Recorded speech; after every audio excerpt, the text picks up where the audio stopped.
ಇತ್ತೀಚೆಗೆ ಐಎಂಡಿಬಿ ಕಳೆದ 25 ವರ್ಷಗಳಲ್ಲಿ ಅತ್ಯಂತ ಜನಪ್ರಿಯ ಭಾರತೀಯ ಚಲನಚಿತ್ರಗಳ ಪಟ್ಟಿಯನ್ನ ಬಿಡುಗಡೆ ಮಾಡಿದೆ.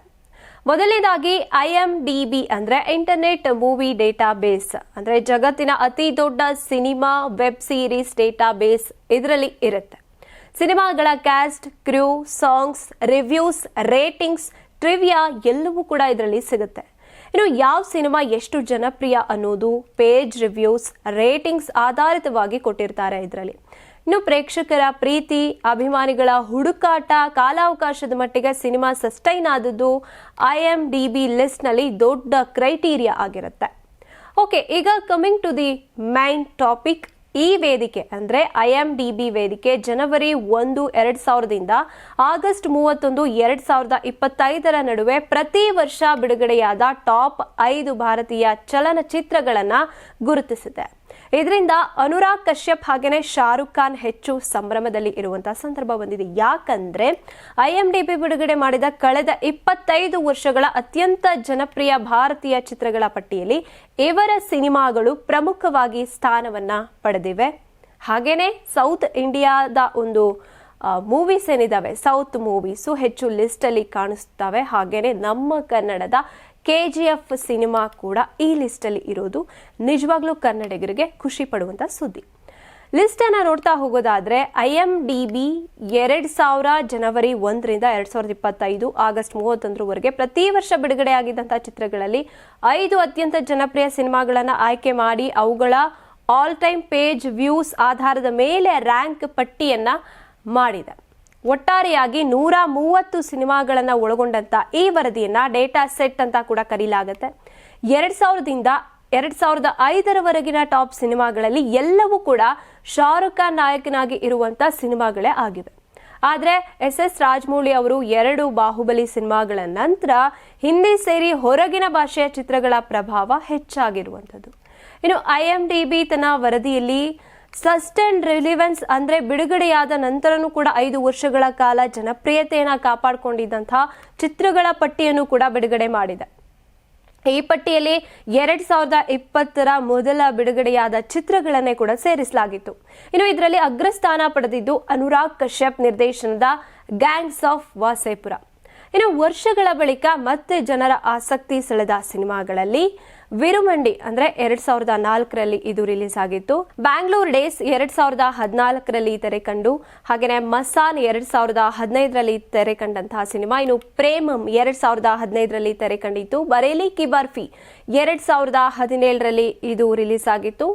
ರಟ್ಸಾಸನ್ 2018ರಲ್ಲಿ ರಿಲೀಸ್ ಆದಂತಹ ಸಿನಿಮಾಗಳು. ಇಷ್ಟು ಸಿನಿಮಾಗಳು ಸೇರಿವೆ. ಇನ್ನು ಪ್ರತಿ ವರ್ಷದ ಐಎಂಡಿಬಿ ಟಾಪ್ ಸಿನಿಮಾಗಳು ಅಂದ್ರೆ 2000ದಿಂದ 2025ರವರೆಗಿನ ಸಿನಿಮಾಗಳ ಲಿಸ್ಟ್ ಈ ರೀತಿ ಇದೆ.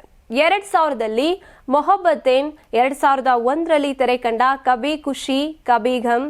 ಇನ್ನು 2002ರಲ್ಲಿ ದೇವದಾಸ್, 2003ರ ಕಲ್ ಹೋ ನಾ ಹೋ, 2004ರ ವೀರ್ ಜಾರಾ, 2005ರ ಬ್ಲ್ಯಾಕ್, 2006ರ ಧೂಮ್ 2, 2007ರಲ್ಲಿ ರಿಲೀಸ್ ಆದ ತಾರೆ ಜಮೀನ್ ಪರ್, 2008ರಲ್ಲಿ ತೆರೆ ಕಂಡಂತ ರಬ್ನೆ ಬನಾ ದಿ ಜೋಡಿ, ಹಾಗೇನೆ 2009ರಲ್ಲಿ 3 ಇಡಿಯಟ್ಸ್, 2010ರಲ್ಲಿ ಮೈ ನೇಮ್ ಇಸ್ ಖಾನ್, 2011ರಲ್ಲಿ ರಿಲೀಸ್ ಆದ ಜಿಂದಗಿ ನಾ ಮಿಲೇಗಿ ದುಬಾರಾ, 2012ರಲ್ಲಿ ತೆರೆ ಕಂಡ ಗ್ಯಾಂಗ್ಸ್ ಆಫ್ ವಾಸೇಪುರ, ಹಾಗೇನೆ 2013ರಲ್ಲಿ ರಿಲೀಸ್ ಆದಂತ ದಿ ಲಂಚ್ ಬಾಕ್ಸ್, 2014ರ PK, 2015ರಲ್ಲಿ ರಿಲೀಸ್ ಆದಂತ ಬಾಹುಬಲಿ ದಿ ಬಿಗಿನಿಂಗ್, 2016ರ ದಂಗಲ್.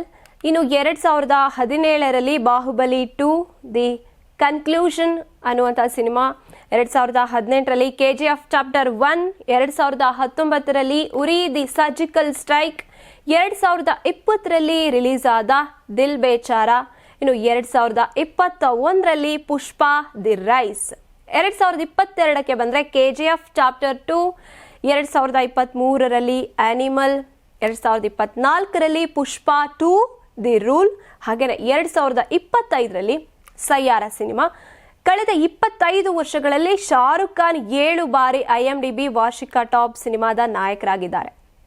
ವಿಶೇಷವಾಗಿ 2023ರಲ್ಲಿನ ಅವರ ಕಂಬ್ಯಾಕ್ ಹಿಟ್ಗಳು ಆನಿಮಲ್ ಸಿನಿಮಾದ ಮುಂದೆ ಸೋತಿದ್ದಂಥದ್ದು. ಒಟ್ಟು 130 ಸಿನಿಮಾಗಳ ಡೇಟಾ ಸೆಟ್ನಲ್ಲಿ ಶಾರುಖ್ ಖಾನ್ 20 ಸಿನಿಮಾಗಳನ್ನ ಹೊಂದಿದ್ರು.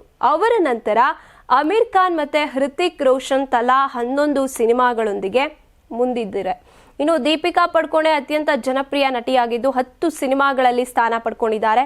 ಈ 25 ವರ್ಷಗಳ ಅವಧಿಯಲ್ಲಿ ಭಾರತೀಯ ಸಿನಿಮಾಗಳು ಜಾಗತಿಕ ಮಟ್ಟದಲ್ಲಿಯೂ ಕೂಡ ಪ್ರಭಾವ ಬೀರಿರುವುದನ್ನು ಕಂಡಿರುವಂಥದ್ದು. ಇದಕ್ಕೆ ಚಾಲನೆ ನೀಡಿದ್ದು ರಾಜ್ಕುಮಾರ್ ಹಿರಾನಿ, ಅಮೀರ್ ಖಾನ್ ಅವರ ಸಿನಿಮಾಗಳಾದ್ರೆ ಅದನ್ನ ಮತ್ತೊಂದು ಹಂತಕ್ಕೆ ಎಳೆದವರು ಎಚ್.ಎಸ್. ರಾಜಮೌಳಿ, ದಿ ಲಂಚ್ ಬಾಕ್ಸ್ ಹಾಗೇನೆ PK ಸಿನಿಮಾಗಳು ವಿದೇಶಿ ಪ್ರೇಕ್ಷಕರಿಂದ ಭಾರಿ ಮೆಚ್ಚುಗೆಯನ್ನ ಪಡೆದಿದ್ವು. ಈ ಅವಧಿಯಲ್ಲಿ ಲೋಕೇಶ್ ಕನಗರಾಜ್, ಎಸ್.ಎಸ್. ರಾಜಮೌಳಿ, ಸಂಜಯ್ ಲೀಲಾ ಬನ್ಸಾಲಿ ಮತ್ತೆ ರಾಜ್ಕುಮಾರ್ ಹಿರಾನಿ ತಲಾ 4 ಸಿನಿಮಾಗಳೊಂದಿಗೆ ದೊಡ್ಡ ಹಿಟ್ ನಿರ್ದೇಶಕರಾಗಿ ಹೊರಹೊಮ್ಮಿದ್ದಾರೆ.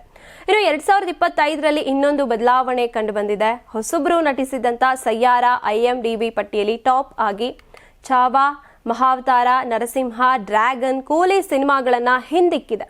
ಅದರಲ್ಲೂ ಸೌತ್ ಸಿನಿಮಾಗಳು ಪಟ್ಟಿಯಲ್ಲಿ ರಾರಾಜಿಸ್ತಾ ಇರೋದು ಸಂತಸದ ಸುದ್ದಿನೇ ಆಗಿದೆ. ಅದರಲ್ಲಿ ನಮ್ಮ ಕನ್ನಡದ KGF ಚಾಪ್ಟರ್ 1, ಚಾಪ್ಟರ್ 2 ಸಿನಿಮಾಗಳು ಇರೋದಂತೂ ನಿಜಕ್ಕೂ ವಿಶ್ವ ಮಟ್ಟದಲ್ಲಿ ಗುರುತಿಸಿಕೊಂಡಿರುವಂಥದ್ದು ನಮಗೆ ಗೊತ್ತೇ ಇದೆ. ಚಾಪ್ಟರ್ 1 ಆ್ಯಂಡ್ ಚಾಪ್ಟರ್ 2 KGF ಎಷ್ಟರ ಮಟ್ಟಿಗೆ ಬೆಳೆದಿದೆ ಅನ್ನುವಂಥದ್ದು ಇದು IMDb ಪಟ್ಟಿಯಲ್ಲೂ ಕೂಡ ಇರುವಂಥದ್ದು ನಿಜಕ್ಕೂ ಕನ್ನಡಿಗರು ಖುಷಿ ಪಡುವಂಥ ಸುದ್ದಿಯಾಗಿದೆ. ತುಂಬಾ ದಪ್ಪ ಇದ್ದೀರಾ, ಅದರಲ್ಲೂ ಯಾವುದೇ ಸೈಡ್ ಎಫೆಕ್ಟ್ ಇಂದ ಸಣ್ಣ ಆಗ್ಬೇಕಾ? ಎಷ್ಟೋ ಜನ ಹೇಳ್ತಾ ಇದ್ರಿ, ಸರ್ ನಾನು ಜಿಮ್ಗೆ ಹೋಗ್ತಾ ಇದ್ದೀನಿ ಆದ್ರೂ ಸಣ್ಣ ಆಗ್ತಾ ಇಲ್ಲ ಸರ್, ವರ್ಕೌಟ್ ಮಾಡ್ತಾ ಇದ್ದೀನಿ ಆದ್ರೂ ಸಣ್ಣ ಆಗ್ತಾ ಇಲ್ಲ ಅಂತ ಹೇಳ್ತಾ ಇದ್ರಲ್ಲ. 100% ಯಾವ ಜಿಮ್ಗೂ ಹೋಗ್ದಂಗೆ ವರ್ಕೌಟು ಮಾಡ್ದಂಗೆ ನೀವು ಸಣ್ಣ ಆಗ್ಬೋದು. ಪ್ರತಿದಿನ ಬೆಳಿಗ್ಗೆ ಸಂಜೆ 2 ಟೈಮ್ ನಮ್ಮ ಜೀನಿ ಸ್ಲಿಮ್ ನ ಯೂಸ್ ಮಾಡಿ ಯಾವುದೇ ಸೈಡ್ ಎಫೆಕ್ಟ್ ಇಲ್ದಂಗೆ ನೀವು ಸಣ್ಣ ಆಗ್ತೀರಾ. ಯಾಕೆಂದ್ರೆ ಜೀನಿ ಸ್ಲಿಮ್ ಒಂದು ಉತ್ತಮ ಆಹಾರ. ದೇಹದಲ್ಲಿ ಬ್ಯಾಡ್ ಕೊಲೆಸ್ಟ್ರಾಲ್ ಜಾಸ್ತಿ ಆದಾಗ ಹಾರ್ಟ್ ಅಟ್ಯಾಕ್ ಆಗೋ ಚಾನ್ಸಸ್ ಜಾಸ್ತಿ. ಇತ್ತೀಚೆಗಂತೂ ಸಿಕ್ಕಾಪಟ್ಟೆ ನ್ಯೂಸ್ನ ಕೇಳ್ತಾನೆ ಇದ್ದೀವಿ. ಸೊ ಬ್ಯಾಡ್ ಕೊಲೆಸ್ಟ್ರಾಲ್ನ ಕಮ್ಮಿ ಮಾಡೋದಕ್ಕೆ ಉತ್ತಮವಾದ ಆಹಾರ ತುಂಬ ಇಂಪಾರ್ಟೆಂಟು. ಜೀನಿ ಸ್ಲಿಮ್ ಯೂಸ್ ಮಾಡಿ. ಕರೆಕ್ಟ್, ಜೀನಿ ಸ್ಲಿಮ್ನಲ್ಲಿರುವಂತಹ ಎಷ್ಟೋ ಆಹಾರ ಧಾನ್ಯಗಳು ಕೊಲೆಸ್ಟ್ರಾಲ್ ಲೆವೆಲ್ನ ಕಮ್ಮಿ ಮಾಡೋದಕ್ಕೆ ಹೆಲ್ಪ್ಫುಲ್ ಆಗುತ್ತೆ. ಸೊ ಹೆಲ್ದಿಯಾಗಿರಿ, ಜೀನಿ ಸ್ಲಿಮ್ನ ಯೂಸ್ ಮಾಡಿ. ನಮ್ಮ ಕರ್ನಾಟಕ ರಾಜ್ಯದಲ್ಲಿ ಕಳೆದ ವರ್ಷದ ನೀಟ್ ಮತ್ತು IIT JEE ಪರೀಕ್ಷೆಯಲ್ಲಿ ಸಾವಿರಾರು ಉಚಿತ ಮೆಡಿಕಲ್ ಹಾಗೂ IIT ಸೀಟ್ಗಳನ್ನು ನೀಡಿರುವ ನಮ್ಮ ಹೆಮ್ಮೆಯ ಎಕ್ಸೆಲ್ ಅಕಾಡೆಮಿಕ್ಸ್ ವಿದ್ಯಾಸಂಸ್ಥೆಯಾಗಿದೆ.